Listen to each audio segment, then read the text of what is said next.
pretty much like share the same interests. We're all kind of like the weirdos of society, and everybody looks forward to the month of October.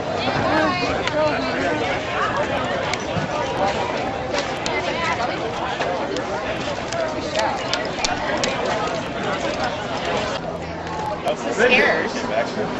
Depends on the section you're in. It's good. Pop-outs around the walls are really great, unsuspected. If you can like stand still and then just come to life, that always gets people because they're like, is that a mannequin or is it real? And they sometimes get close to you, and before they get too close, you know, react, and that'll really get them. Sudden jerky movements, sound effects, if you can make anything with your mouth or a noise. You know, also if you pick on one person that looks really scared and just follow them with your eyes, or point at them and like, you know, come here. They don't like that. You know, you really just gotta mess with their mind a little bit. I would say make sure you pay attention to their expressions on your face, because you'll see the fear in their eyes as they start approaching you. And right as you see them coming, their body will instantly start to close up, or they'll start to look away from you, or they'll start laughing. At that point, that's when you want to get them. That's the ones that are so obvious. That's a good one. What scares you? What scares me? I scare myself. If I'm home alone, I'll hear things. Of course, I have a cat. Cats don't help because they'll be like, and there's nothing there, but you know they see something, and that's always fun. Balloons, big giant balloons.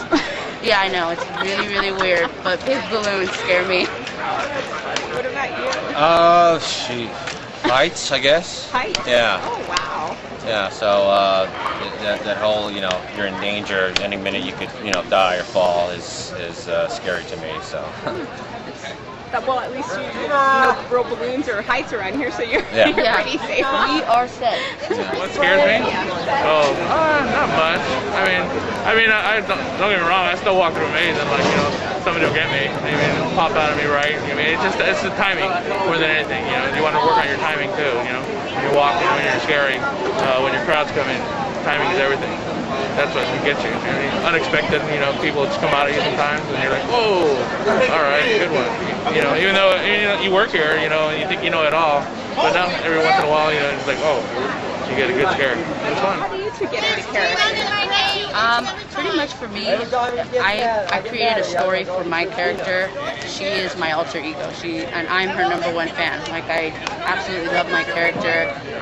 The minute I start thinking about her backstory and I start thinking about her, I kind of put myself into that mode, and then the minute the fog starts to set in and you start to smell, because fog has a distinct smell, and so you start smelling it and you start seeing the sky get darker, all of a sudden you get all this adrenaline, you're just so excited and stoked. So that's how I do it. So what is it? What's the character? Lilith, she's a saloon girl, and what happened to her, basically she was poisoned by a southern gentleman who tricked her and turned her skin and her face completely decrepit and ugly. But her body is still youthful and young, so she still feels like she's young, but her vengeance is against men, and she wants to torment and try and find this man who did this to her. So she'll do whatever it takes and kill any man that's in her. My character's called Sunflower, and basically he's a dead vaudeville actor, and I'm starting to create the character as I go along, and the story in my head is basically he was a really bad vaudeville actor, and so someone shot him because he was so terrible.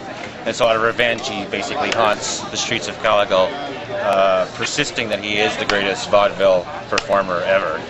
And the way I get into character is the mirror. I love the mirror. You're in Slaughterhouse, right? Yes. So describe your character in that. My character is a victimized vixen. Kind of got mutilated a little bit.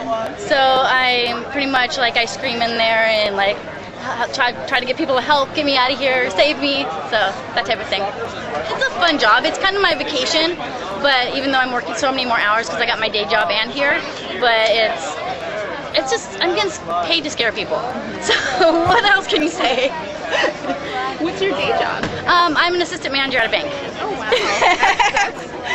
Banker by day, monster by night, yeah. What do you do? What's your There's a spot over in Ghost Town where they've got an adobe wall and they've got bougainvillea growing up on the wall.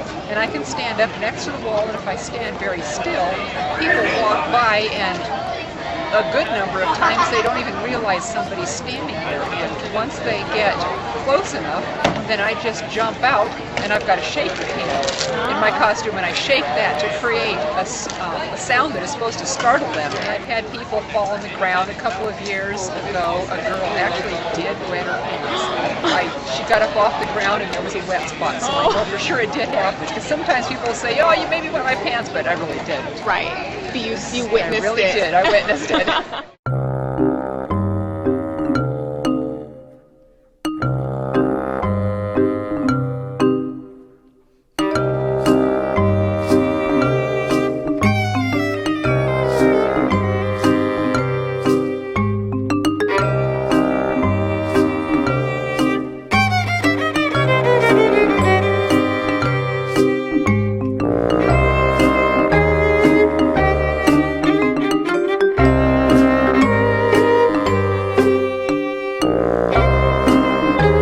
That is awesome.